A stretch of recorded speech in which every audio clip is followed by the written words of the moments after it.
আমরা আলোচনার এই পর্যায়ে আমাদের সহকর্মী কক্সবাজারে যিনি আমাদের একাত্তর টেলিভিশনের হয়ে কাজ করেন কামরুল ইসলাম মিন্টুর কাছ থেকে জেনে নেব যে মংডু সীমান্তে গতকাল আমরা জানছিলাম যে অসংখ্য রোহিঙ্গা অপেক্ষা করছে বাংলাদেশের অভ্যন্তরে ঢোকার জন্য। মিন্টু, আপনি খুব সংক্ষেপে জানাবেন যে কত সংখ্যক রোহিঙ্গা আবারও বাংলাদেশে অনুপ্রবেশের জন্য অপেক্ষমান আছে এবং কেন এমন পরিস্থিতি তৈরি হলো?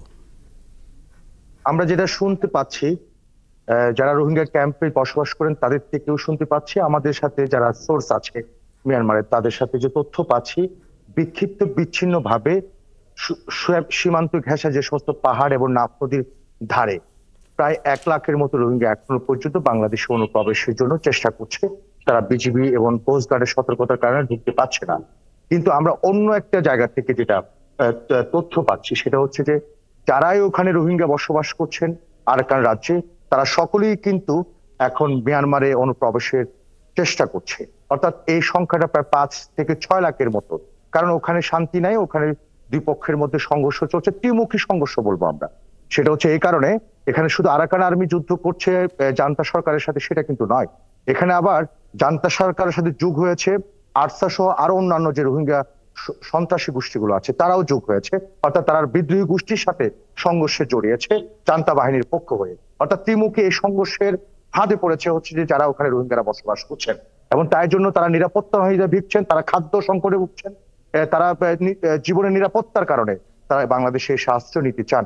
কিন্তু এখানে কড়াকড়ি আমরা যে খবরটা পাই, সীমান্তে এখনো পর্যন্ত যে কদিন ধরে 270 কিলোমিটার সীমান্ত এলাকা দখল করার কথা বলছে আরাকান আর্মি, সেই সময়ে এখনো পর্যন্ত কোনো রোহিঙ্গা বাংলাদেশে অনুপ্রবেশ করেছে সেই মোটা দাগে সেটা আমরা শুনি না। তবে বিভিন্ন জায়গা থেকে, বিশেষ করে শাহপুর দ্বীপ, টেকনাফের হোয়াইকং এবং পালংখালী এলাকা থেকে বা ঘুমদুর সীমান্ত থেকে বিক্ষিপ্ত বিচ্ছিন্ন ভাবে কিছু দালাল চক্রের সহায়তায় কিছু কিছু রোহিঙ্গা অনুপ্রবেশ করেছে। বিভিন্ন জায়গায় তারা আশ্রয় নেবার খবর পাচ্ছি। যেটা আপনি তথ্যটা জানতে চেয়েছেন, সীমান্ত ঘেঁষা এলাকায় অর্থাৎ মিয়ানমারের ওপাশে প্রায় লাখের বেশি রোহিঙ্গা মানে বাংলাদেশে অনুপ্রবেশের চেষ্টা করছে। এবং বিজিবির পক্ষ থেকে সাফ কথা সেটা হচ্ছে যে আর একটা রোহিঙ্গা তারা অনুপ্রবেশ করতে দিবেন না। কিন্তু তার আগে যে সংঘর্ষ হয়েছে তখন থেকে এই পর্যন্ত প্রায় 40 থেকে 50 হাজার, কিন্তু স্থানীয়রা অনুমান করে বলছেন প্রায় 1 লাখের মতো রোহিঙ্গা ইতিমধ্যে বাংলাদেশে অনুপ্রবেশ করেছে। যদিও বা সেই তথ্যটা ত্রাণ ও প্রত্যাবাসন বিষয়ক উপদেষ্টা মিন্টু, আমরা যেহেতু আলোচনার মধ্যে আছি,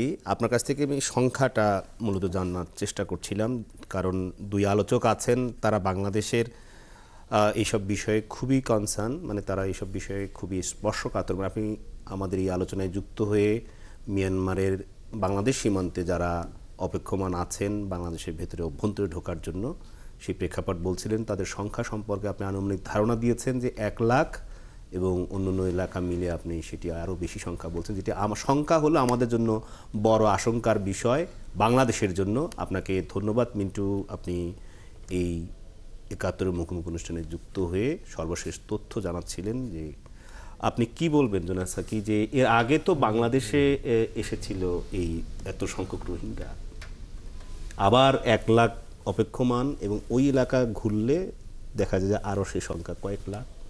যদি তারা, আমি দুটো কমেন্ট করে আমার মনে হয় যে ফাহিমা আপা বলবেন উনি।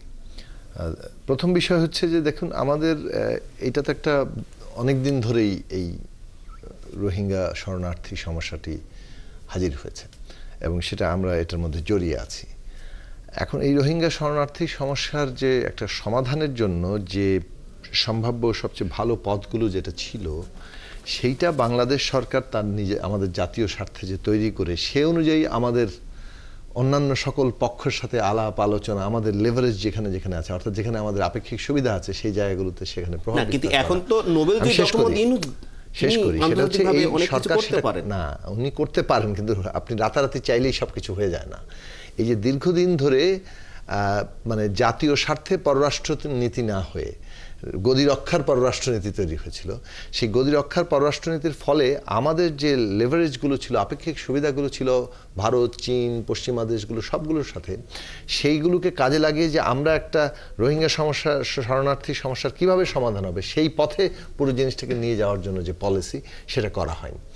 তারপরে ধরুন এই যে উদ্ভূত পরিস্থিতির মধ্যে এইখানে একটা বড় জায়গা ছিল যে জান্তা এখানে একটা তার সাথে ওখানকার গৃহযুদ্ধ চলছে একভাবে যারা আরাকান আর্মির সাথে।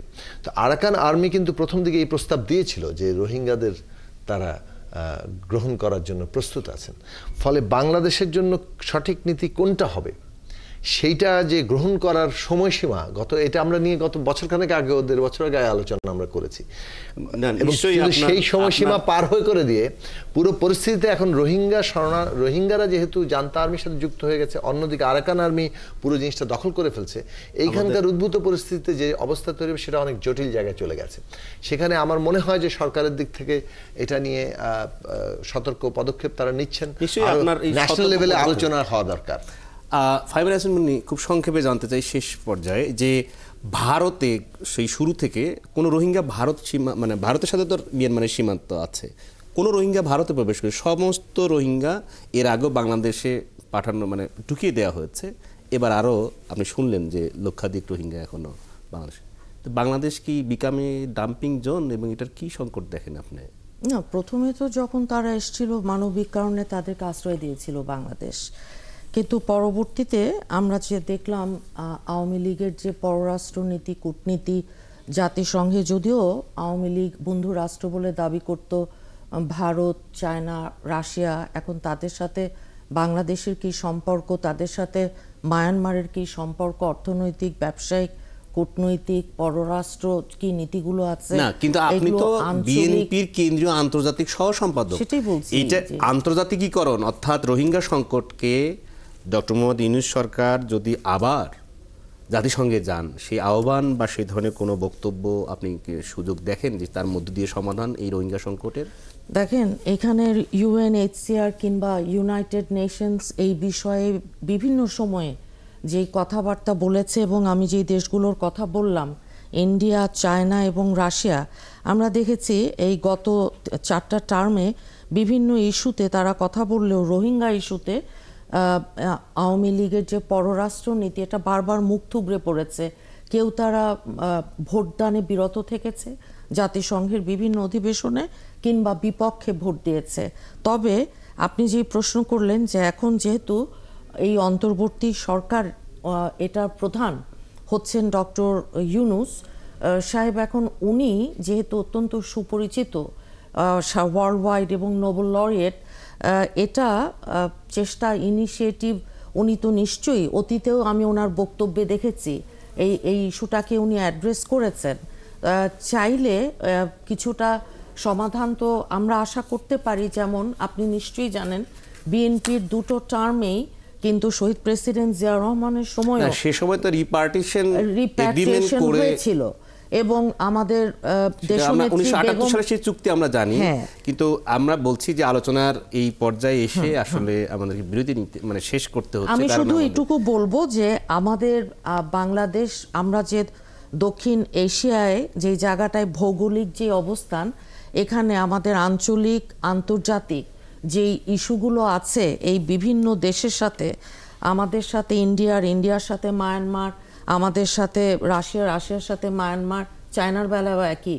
কাজেই এগুলো এত সহজ যে খুব চাইলাম আর একেবারে মানে করে ফেললাম সমাধান, বিষয়টা এমন না, কিছুটা কমপ্লেক্স এর মধ্যে তো থাকবেই। তবে আবারও বলি, আসার কথা যে ইনিশিয়েটিভ উনি নিতেই পারেন, এবং অন্তর্বর্তী সরকারের কথা বলছি, প্রধান যিনি ওনার কথা বলছি, এবং যেহেতু উনি অলরেডি অ্যাড্রেস করেছেন জাতিসংঘে, পরবর্তীতে আশা করব যে এটার কার্যকর এমন কোনো পদক্ষেপ নেবেন।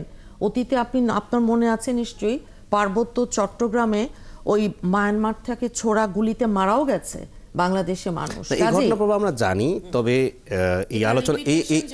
এই আলোচনা থেকে নিশ্চয়ই আপনি এবং জুনায়েদ সাকি আপনারা যে আলোচনা তুলেছেন যে প্রধান উপদেষ্টা নোবেলজয়ী ডক্টর মোহাম্মদ ইউনূস এই নতুন করে যেন রোহিঙ্গা বাংলাদেশে প্রবেশ না করে, এবং যারা এর আগে 10 লাখ থেকে 17 লাখ হয়েছে, তারা যেন ফেরত যেতে পারে তাদের বাসস্থলে, তাদের মাতৃভূমি তারা যেন ফেরত যেতে পারে সম্মানের সহিত, সেই ব্যবস্থা করবেন। এবং আজকের এই ৭১ মুখোমুখি অনুষ্ঠানে আমরা যেসব বিষয়ে অবতারণা করেছেন, আপনারা আলোচনা করেছেন, পুরো সেখানে পররাষ্ট্রনীতিকে ঢেলে সাজাতে হচ্ছে এবং এই সরকারকে সেটা একটা জাতীয় পর্যায়ে আলোচনা এবং তাদের নিজেদের সব ধরনের লেভারেজ ব্যবহার করে কিভাবে আমরা এগোতে পারি Stakeholderদের সেটা সাথে। তারা পদক্ষেপ নেবেন। এটা তো অলরেডি নিচ্ছেন এবং আরো জোরদারভাবে নেবেন, সেটাই। সব স্টেক হোল্ডার্স আছেন তাতে।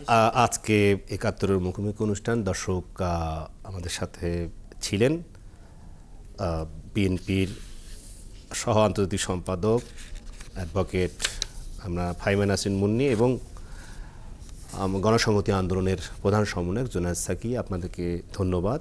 দর্শক, একটু পরেই ৭১-এর সংবাদ যোগ শুরু হবে, নিশ্চয়ই ৭১-এর সঙ্গেই থাকবেন।